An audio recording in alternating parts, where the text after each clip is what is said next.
Iran यानी मुस्लिम सियासत का वो हीरो जिसने इजराइल और अमेरिका की सत्ता को हिलाकर रख दिया। ईरान के रब और दबदबे के आगे अरब देश भी छोटे नजर आ रहे हैं, क्योंकि इजराइल का मुकाबला करने की हिम्मत जो ईरान में है वो किसी और में नहीं। क्नॉइस ईरान ने जिस तरह से अमेरिका और इजराइल का मुकाबला किया है, उसने उसके सुपर पावर होने के भ्रम को मिट्टी में मिला दिया। ये तो मुस्लिम देशों की बुझली है, वरना फिलिस्तीनी की आजादी महज कुछ घंटों की बात है। 1979 की क्रांति के बाद ईरान एक फिल्मी कहानी की तहरो पहले पर्दे पर आया और उसके बाद उसका भौकाल बढ़ता ही चला गया। न जाने कितने विलेन आए, न जाने कितने जॉर्ज बुश और टोनी ब्लेयर आए, लेकिन ईरान का कुछ न कर पाए।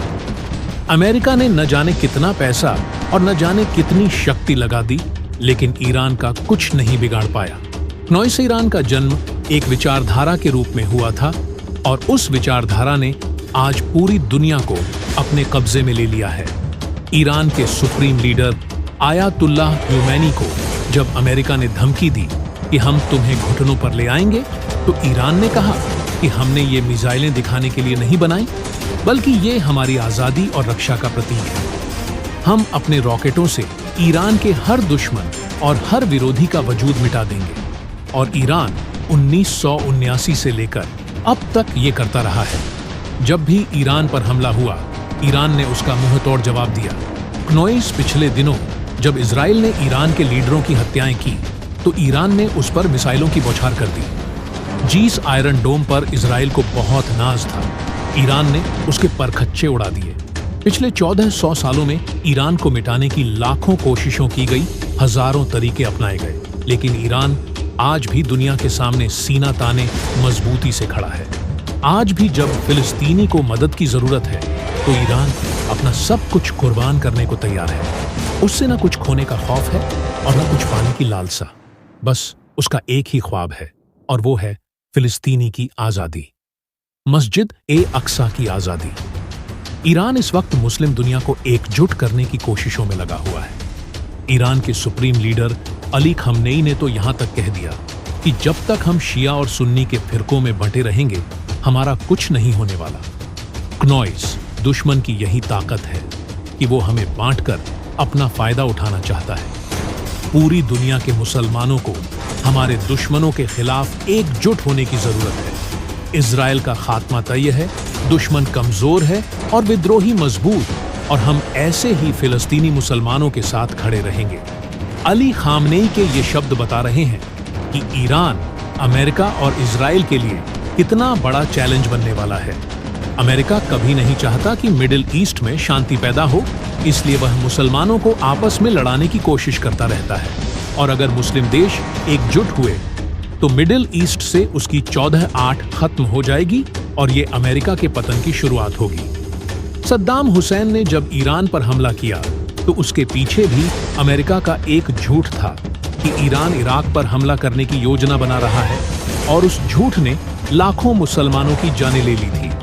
क्नॉइस गाजा में इस वक्त लाखों मुसलमान जिंदगी और मौत की कशमकश में मुब्तला है, लेकिन मुस्लिम देशों की खामोशी उन पर आजाद बनकर टूट रही है। जब इतिहासकार 21वीं सदी का इतिहास लिखने बैठेगा, तो लिखेगा कि 57 मुस्लिम देशों के होते हुए गाजा के लाखों मुसलमान गाजर और मूली की तरह काट करके रख दिए गए। मुस्लिम देश अपनी सत्ता और अपने अय्याशी के अड्डों को बचाने में मशगूल रहे। उन 57 भेड़ बकरियों जैसे देशों में कुछ ईरान और अफगानिस्तान जैसे देश थे जो मजा महत कर रहे थे, जो जालिमों के खिलाफ सफारा होकर मुसलमानों की आवाज बुलंद कर रहे थे। ईरान के बारे में इस्माइल हानिया और यह सिनवार जैसे लीडर पहले ही कह चुके हैं कि अगर ईरान ना होता तो हम इतनी लंबी जंगें लड़ ही ना पाते। यह सिनवार ने कभी ईरान के बारे में कहा था कि अगर ईरान हमारा साथ ना देता तो हमारे पास हमारी मिसाइल क्षमता ना होती। यह शनिवार आयतुल्लाह खामेनेई के करीबी दोस्तों में से थे। 2011 में जब उन्होंने ईरान का दौरा किया, तब अली खामेनेई ने कहा था कि इसमें कोई शक नहीं कि एक दिन आएगा जब शनिवार और इस्माइल हानिया जैसे बहादुर लोग अपने मजबूत यकीन और बुलंद हौसलों के दम पर इजराइल के खिलाफ होने वाले इस संघर्ष में कामयाबी हासिल करेंगे। ईरान ने यह सिनवार को पहचानने में कोई गलती नहीं की थी। जब ये मर्द कलंदर शहीद हुआ तो उसकी शहादत का पूरी दुनिया में जश्न मनाया गया। उसके एक हाथ में बंदूक थी तो जेब में तस्वीर और कुरान के कुछ पन्ने। और जब इजराइल ने उनका पोस्टमार्टम किया तो पता चला कि यह असिनवार ने पिछले 62 घंटों से कुछ खाया नहीं था। वो शैतानी ताकतों के खिलाफ मैदानी अमल में रोजे की हालत में थे। ईरान को जब इस बात की खबर मिली तो उसने कहा कि मज़ामहत कभी मरती नहीं, शहीद कभी मरते नहीं। ईरान पिछले 20 सालों से हमास जैसे संगठनों की मदद करता रहा है। अगर मामला फिलिस्तीनी का है तो ईरान खुद ब खुद उसका हिस्सा बन जाता है। और यही वजह है कि इजराइल ईरान को अपना सबसे बड़ा दुश्मन मानता रहा है। अगर गाजा में ईरान के मिलिशिया ग्रुप एक्टिव न हो